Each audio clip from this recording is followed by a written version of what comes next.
Oh, the lights. Okay, so I will not make any jokes about food right now because it's serious business for the people that are on stage. And it should be a serious topic actually for all of us.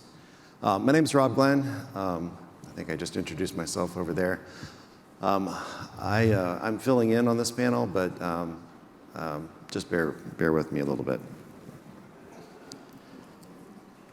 I'm joined by John Banner from McDonald's, Kathy Pickus from Tyson, Farah Barrios from the National Security Council, the White House, and Gabriela Morris from the World Food Program. All of these individuals and the organizations that they represent have been leading different aspects of building food security, not just over the last year, but for several years. In fact, in some cases, their very founding is focused on food security. I will allow them to do a quick introduction for themselves, and then I will get to some questions as I set the stage. John? Good afternoon. It's great to be here with you all on this important topic, and great to be with a partner in Tyson's and representative from Gabriel from World Food Program, where I sit as a director. I'm the Chief Impact Officer for McDonald's. I spent the past 10 years as EVP at PepsiCo, and prior to that, I was a journalist for 20 years. Happy to be here. Thank you. And I'm Kathy Pickus. I am Vice President of Sustainability and Global Impact at Tyson Foods. I joined the company about a year and a half ago, and I came from another chamber partner, Abbott, where I spent 15 years working with an amazing team, which I think many of them are here today, building long-range strategic initiatives to solve both social problems and grow economic opportunity for individuals. Also had a background in government. I was at the State Department and also the White House doing U.S. Sub-Saharan African policy, and very happy to be here. Hi, my name is Farah Barrios. I'm currently the Director of Global Food Security at the White House. Prior to being at the White House, I was at the United States Agency for Agriculture, USAID, MCC, DFC, Treasury, the IMF, the World Bank. I think I've worked a lot of places. I've helped establish Feed the Future. I was also an Obama appointee and also a civil servant. I'm very glad to be here. Thank you. Hi, I'm Gabriela Morris. I'm the Chief Philanthropy Officer of the World Food Program USA. I'll talk a little bit more about what that means, but basically I'm here to fundraise, to structure partnerships to help feed the world. I am a graduate of corporate philanthropy, having held the office of President of the Prudential Foundation for more years than I care to mention. So I'm happy to be here. Well, thanks for that. Just to set the stage a little bit, right now there are more people going to bed, if they have a bed, every night on this planet, hungrier today than we've seen in the past generation. At the Chamber Foundation, and particularly in our crisis, disaster, and resilience programming, we want to strengthen our collective networks to coordinate and complement efforts confronting big issues like this one, impacting resilience, and reduce the associated risk. So it takes government, nonprofits, and the private sector to address these global issues. The war in Ukraine, climate conditions impacting agriculture, the economic uncertainty, including rising debt, exacerbated by the pandemic, are just worsening ongoing regional generational challenges for food production, acquisition, and it's becoming a global shock for hungry families, communities, companies, and nations. So this is a call for action for businesses, but everyone. So some of the numbers, just to give a little bit of scale to the problem. During the pandemic, the number of severely food insecure people doubled from 135 million pre-pandemic to more than 276 million today. More than 500,000 people are living in famine conditions, an increase of more than 500% just since 2016. 11 countries are facing high risk of food-related unrest on 3 continents, and that global trust of information is at its lowest point. So we will explore that, and I'm going to open up the first question to John to just really reflect on the challenge of the war in Ukraine, the climate conditions that are impacting our planet, it's become this global shock. John, from your vantage point, what is really the state of global food security? Yeah, I think if you look at the pandemic and the war in Ukraine, we've really set back the progress, so much progress that was made over the past 10, 20 years, where we're now on a downward slope of the number of people who are food secure. And so the challenge has been that the war in Ukraine disrupted supply chains around the world. Parts of the world that had been counting on Europe's breadbasket of Ukraine have no longer have the stores of food to feed their populations, and it's created enormous conflict around the world. I think the two we saw during the pandemic, the long lines. I think you'd have to be living under a rock to not notice the great need in communities around the world during the pandemic. And I think the war in Ukraine has exacerbated that situation to a point of being on the razor's edge between parts of the world facing famine for the first time in a long time. I think it really elevates the need for public and private partnerships. It elevates the need for companies and to step up in ways big and small. And I think this is sort of not only about the emergency food aid, which is probably the focus of most of our attention today, but also trying to build in resiliency into the system so that we can not only feed, the line, as the saying goes, but shorten the line. And that's something that I think has gotten lost based on the emergency nature of the crisis today. I think I'll just spend a minute talking about McDonald's. Our purpose is to feed and foster community, which sort of has that dual nature of, on the one hand, making sure that our food stuffs and where we can donate, and we've done our food waste program has aligned to the APA's food hierarchy, and we've increasingly donated large amounts of ingredients, whether that be meat, poultry, eggs, milk, cheese, to communities in need, both in the U.S., Europe, and elsewhere in Latin America, to name a few. And I think the fostering communities is really trying to build in that resiliency where we're supporting, sort of education and reskilling of folks both in our system and within our franchisees, but also in our communities. And I think sort of that dual approach is vital today to really take care of the problem and the challenge before us. And feel free, as we're going through these questions, please, everyone's an expert, so please chime in. But Farah, from your standpoint at the White House, you've been leading a significant amount of work. Over the last few months since the United Nations General Assembly, several commitments were made, including the Global Summit that the White House led. What areas of opportunity do you assess moving forward as a real priority for food security? I just want to echo a lot of the sentiments that John just laid out. The Ukraine war not only exacerbated weakened food systems, but also thinking through the fact that we not only needed to address acute humanitarian needs for countries that are facing famine, but also really invest in medium to long-term resilient food structures, not only in terms of resilient seeds, access to fertilizer, water, irrigation, and more importantly, really scaling up smallholder farmers. From that perspective, we've committed about $11 billion this year so far, only strictly on not only acute, but also medium to long-term needs.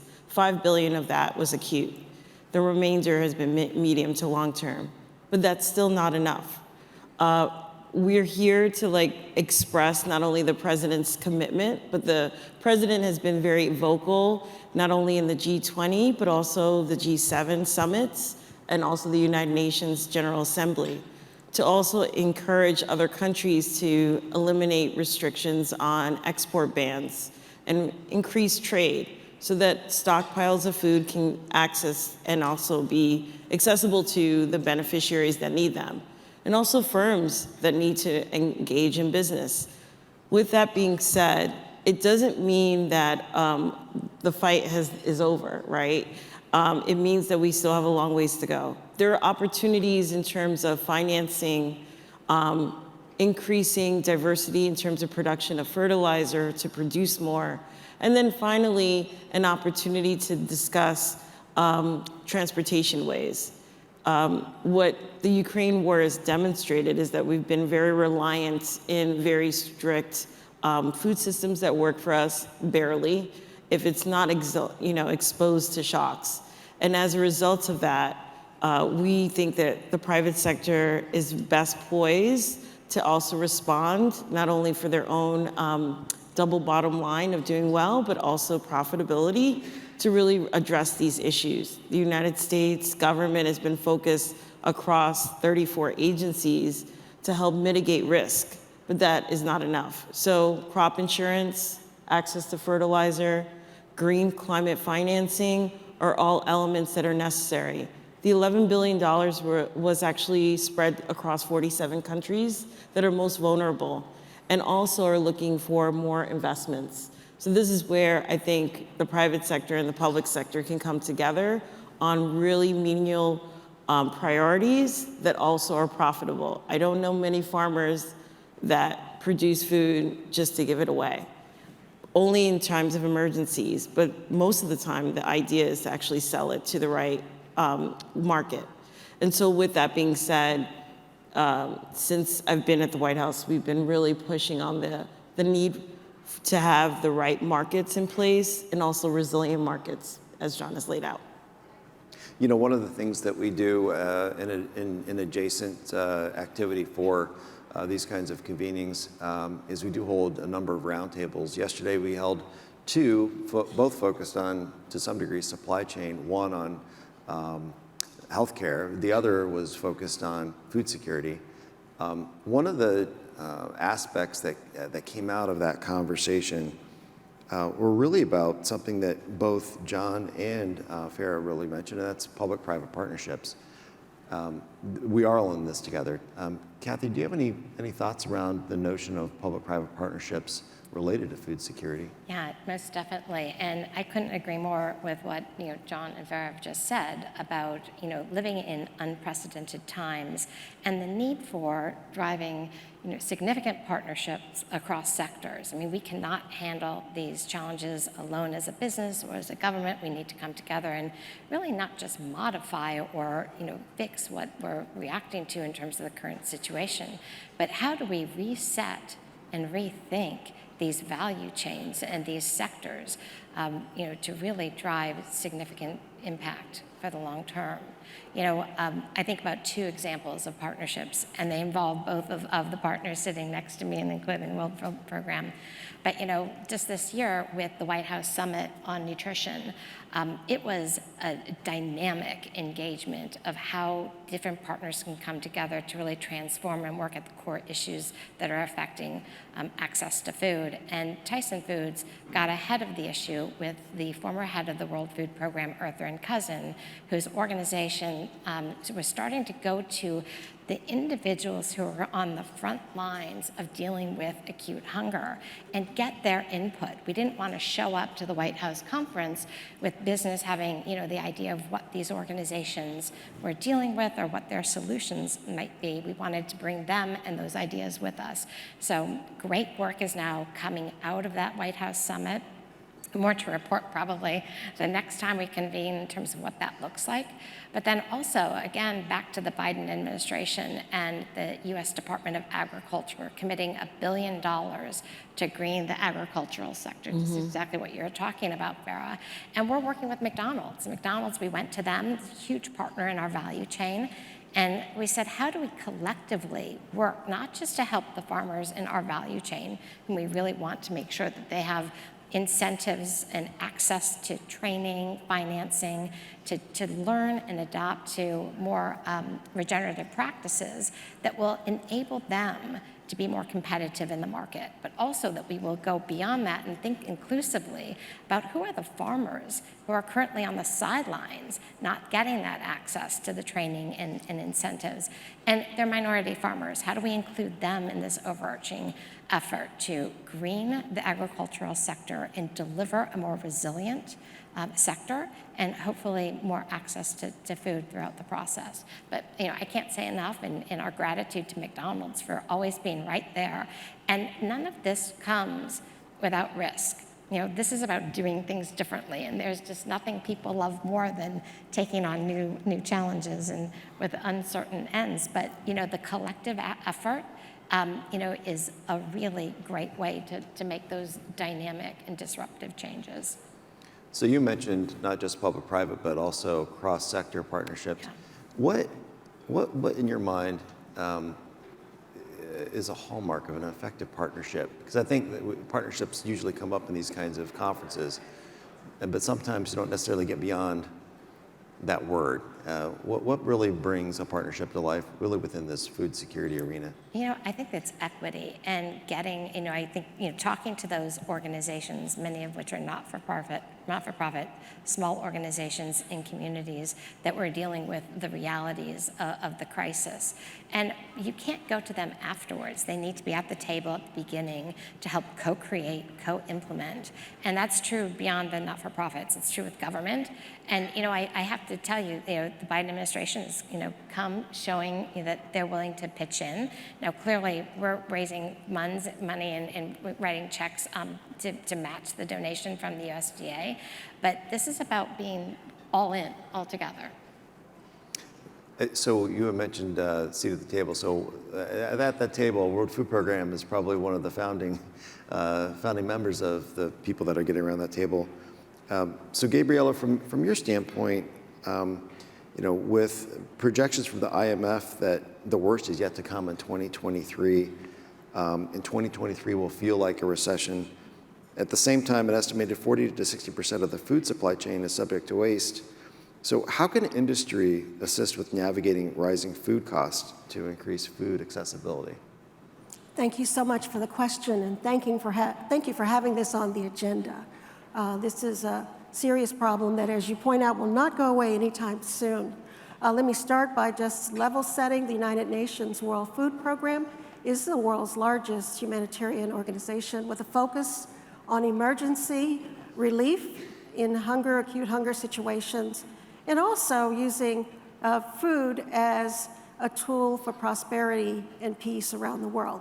And so our strategies range from our number one commitment to feed the hungriest of the hungry, all the way to resilient strategies to ensure that we take hunger off the agenda in the future.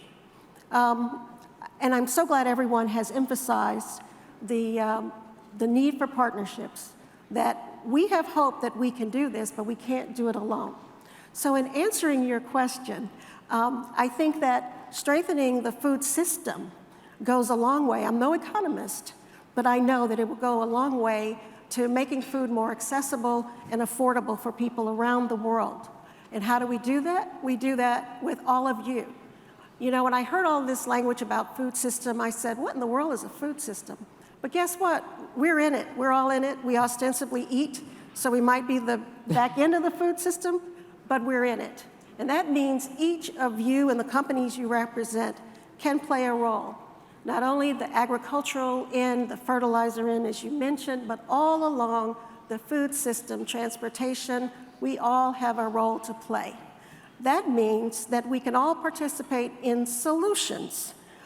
We are blessed to have so many corporate partners who are doing, as you say, doing well by doing good and meeting business objectives as they contribute to building solutions for people around the world. PepsiCo, the PepsiCo Foundation, in partnering with us in Iraq. That's a place where they do business, and it's also a place where they can lend resources and their expertise to people in country. A company like General Mills, who helped us fortify rice so that the 17 million school children that we feed through our school meals program, the largest in the world, have the nutrients they need to learn and to succeed in life. Other partners, Kerry Industries, helping farmers and understand milk production and how to make their products commercially available throughout the world. There are many, many examples, and you don't have to be in the food industry. This is an issue that affects us all. A company like Google can provide AI to help us with climate issues and to spot the opportunities where we can prepare populations with cash transfers to get their belongings and assets out of the way so that they are more resilient in the face of climate shocks. A company like Uber to help us with logistics and transportation during the Ukraine war. How do we get supplies to people in country? And of course, there's UPS, which is an amazing logistics partner around the world, most recently in Haiti, making sure that our people who are on the front lines are equipped to deal with the issues around food security in the localities where we are. That's 120 countries and territories around the world, looking at 350 million people in acute food insecurity and near famine-like conditions. So I think this is a great opportunity to let us all think about what we can offer by way of resources, technical expertise, both at the national, global level, that is helping with the UN World Food Program logistics and operations. We are the logistics backbone for the UN system, all the way to localities where you, your customers, potential customers, work and live. So let's we'll dwell on that just for a second. Farah, you probably get a number of phone calls at the White House asking, what can I do to help? Or where should I help? What's your reaction to a little bit of what Gabriela just shared about everyone having a role? I mean, I fully agree with it, right? And I think I normally get the question of, what can I do to help? And what do I do best? And I say exactly that. Do what you do best. So if it is Amazon logistics, as we noted before, if it's Google, the same. If you're great at packaging, that is key to PepsiCo's operation. That's really how they've worked very closely with the USDA.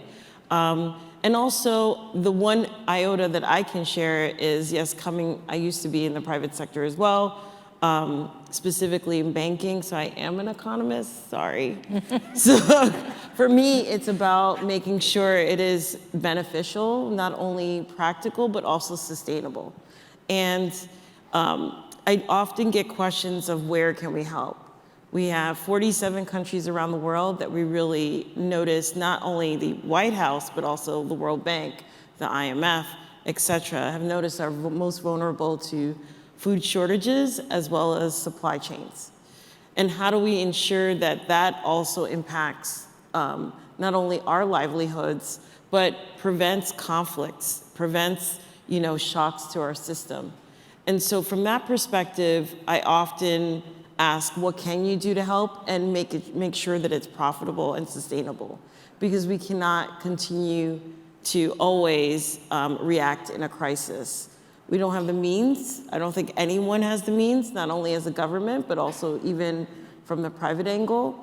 And really thinking thoroughly of how can we all think proactively about these issues and how they also impact communities, as Kathy has mentioned, that are on the margins. And the margins doesn't mean that they're not within the United States borders, right?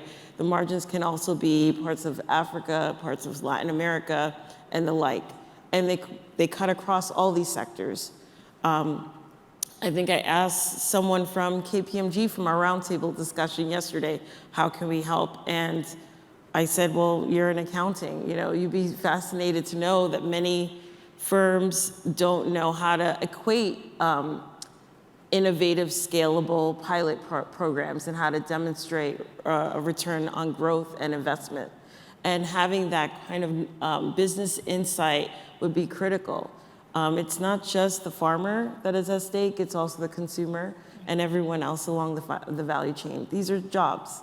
And once individuals don't have jobs, you are susceptible to conflict. You are susceptible to not being able to bounce back, right? And especially if there are natural disasters like flooding, hurricanes that happen in Florida or also happen in parts of, the Caribbean. Those are elements where we're there and poised to either, create the nest eggs that are necessary for individuals to bounce back, but also take the right risk measurements in place. I hope that helps. Yeah. So one of the, just thinking about what you were sharing, and you mentioned the roundtable yesterday, but also you mentioned value chain, there's supply chain, and there's certainly sustainability goals. And it seems that we have to build food systems that are not only sustainable, but also more resilient. John, from your standpoint, do you have anything to share, or Kathy, from your standpoint as well? What should companies be thinking about right now? Yeah, I think sort of this is where you have to be able to do both things well. I think the idea that somehow the current crisis can afford us the opportunity to walk away from some of our sustainability goals or the attempt to make food systems more resilient is exactly the opposite. That you have to double down because what we've seen, and just to give you a micro example, I mean, the inflation that we're all facing on food has created a significant problem here in this country for those who are food insecure and for those who are living paycheck to paycheck. As a percentage of wages in this country, we spend very little on food. I think it's 15% of our budget. In the developing world, they spend more than 50% of their paycheck on food. So imagine if that 50% now is 75 or 80%.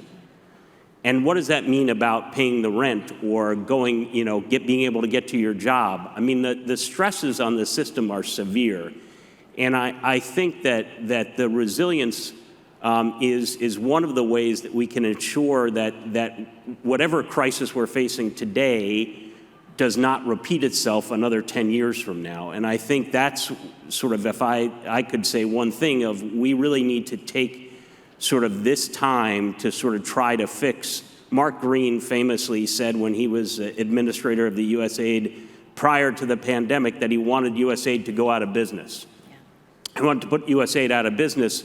In other words, the US government shouldn't fund programs that create short-term benefits, but actually long-term solutions. And I would say that we should, as a society, take this opportunity to do the same thing now. That now's the time to double down on, yes, emergency food aid, but also building resilient systems, and that means investing in sustainable agriculture and the things that we need to do to make producing meat and poultry and eggs and all the things that we produce in a staple diet are more resilient to being able to produce as the climate warms, and all the things that we know in the back of our mind, and we probably place them there on purpose, are going to come true over the next 20 years. Yeah, and just to build on that, John and I were talking about this before we came out, is that, sustainable business is just going to be commonplace. These elements that we're building in, and I report to somebody who does corporate strategy and oversees the sustainability strategy, and we integrate the two. And this is about thinking for the long term and building resilience into the business, but also thinking about inclusion and equity, and how do we make sure that we are not, through donations, getting people into a sector outside of the global economy. How do we bring them in? And I'm thinking there have got to be roadmaps that create pathways for economic opportunity and long-term sustainable business. And they're forever integrated. And I'll tell you where there's most incentives coming from to that end, and that's from the investor community. And I spend a lot of time talking through investors in terms of what our long-range strategy and the elements and the time-bound goals and metrics are, that understand how not only we can identify and address risks, but also how are we creating value, not just for the company, but for society at large. So you mentioned finance, and I was reading a little bit of, excuse me, a little bit of research about World Food Program and what David Beasley shared about, getting more farmers into the field, but some of those farmers actually need the financing in order to get into the field. What kind of tension in the system is there, or more attention that needs to be called to on the financing challenges of farmers of all sizes, really, right? Yeah, I can speak to that. I mean, clearly that's the whole impetus behind the USDA initiative, and there are other initiatives outside the U.S. as it relates to smallholder farmers, and companies are taking a significant stand in trying to figure out ways to build those systems, support the systems, and incentivize the kinds of practices that we need. There are lots of challenges, but we're also seeing, every day, whether it be through the World Economic Forum or the discussions at the UN General Assembly, what are those mechanisms for investment, and where is this assistance coming from? There are facilities from Rabobank and JP Morgan. They really see that the economy is shifting, and they want to be on the front foot to incentivize that, so that they can be a part of that growth. And it's integral, and it's opportunity, but we have to think very carefully about identifying in pathways to get all farmers. And we've been talking with minority farmers here in the United States who, outside this opportunity with the USDA, might not have access to training, might not have access to this finance. So that collective effort is really important in that regard. Well, I would say that we bring work with smallholder farmers to the ground. There are over 3 billion smallholder farmers in the world. We work with them on preserving crop loss, creating routes to market, technical expertise in expanding and leveraging their growing seasons, any number of inputs to help smallholder farmers. As you say, no farmer wants to grow food and starve. It's a reality. Also bringing micro insurance products to the farming community. We have recently paid out 65,000 farmers who took out micro insurance and paid out over $2.5 million as a way to protect their crops when we have these unexpected climate events. So I think frontline, there are many things that we can do and have been doing to support these critical players in the food system. We just have a few minutes left. Barry, you're going to say something. I was just going to say a few things. On the global scale, we're working very closely with multilateral development organizations like the IFC. On the domestic scale, we're also working with the Development Finance Corporation to do deals globally to actually create these safety nets that we don't necessarily have outside of the United States, like crop insurance, like irrigation systems, and the like. And then domestically, working very closely on crop insurance as well from organizations like USDA for rural communities that not only touch minority communities, but also touch food deserts in, for example, Appalachia. I think those are critical because it demonstrates that, food insecurity not only stops at our borders, it actually transcends them. And as a result of that, food security is national security in our perspective. Yeah. Thanks for that.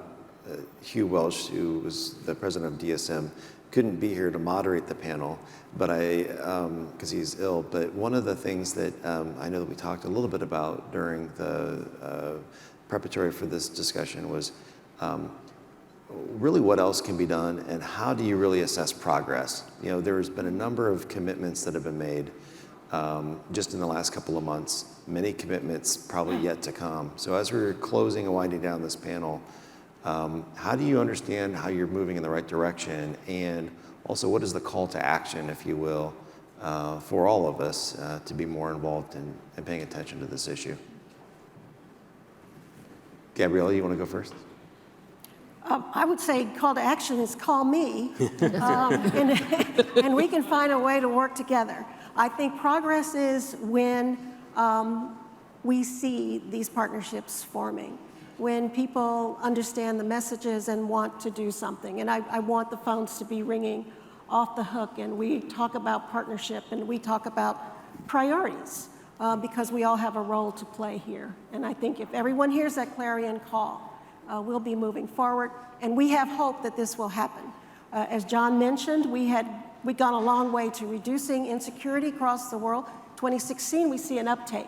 But through innovation, we sponsor an innovation accelerator, we can get this job done. And I look forward to seeing those numbers reverse. I echo that. My call to action is really for the private sector to come up with transformational investments. They don't have to be brand new. They need to be scalable and sustainable. And we do talk about that often in the walls of the White House. Well, I talk about it often in the walls of the White House. Whether everyone is listening is definitely at the core of our decision making, not only how we work with other countries, but also at the heart of how we make decisions on particular sectors. So if you have great ideas, I'm open and open to listen. Thank you. And, this is just, a point about this doesn't happen overnight. Yeah. This is a journey, and it's going to take time, and there needs to be a level of patience and courage. I think global change isn't for sissies, and I think we just need to, kind of band together, work hard, accept some, faults, but have our eye on where we're trying to transform to. So, a lot of grit. Just to echo everything that's been said, I would look at it slightly differently, I guess. I would look at what each of us are doing to try to solve or do our part to solve the problem. And for McDonald's, we have 40,000 restaurants around the world in 40,000 communities that are operated largely by small business owners because we're franchised. They know their community. They know the needs of their community better than anybody anywhere. And so how do we give them the freedom to contribute and make a difference in their community? And then, so getting your own house in order, understanding what you can unleash among your organization. And then second, as everybody else said, which is how do we scale partnerships and not just partnerships, but sort of broader organizations so that we can bring partnerships together and amplify and scale. I think the problem is when the problem is as big as this one is, I think it's difficult for us to sit in our corporate offices or even on stage here and figure out what is it that we can do to solve the problem or at least address it at scale. And I think that's where everyone on this stage has a role to play in that, and the conversations that were had at the White House a couple of months ago, even the voters in Colorado just approved a tax to pay for school lunches for every child in Colorado. There's different models to how to solve the problem, but we have to sort of focus. We have to be more intentional about our efforts to solve the problem. Well, Gabriela, Farah, Kathy, John, thanks very much for spending time with us. I know there have been and will be longer convenings on this issue, and hope all of you take this as a call to action, whether it's you as a person or as part of your organization, to take a look at in the next year. So thanks very much, and we'll go to the next panel. Thanks. Thank you. Thank you. Thank you.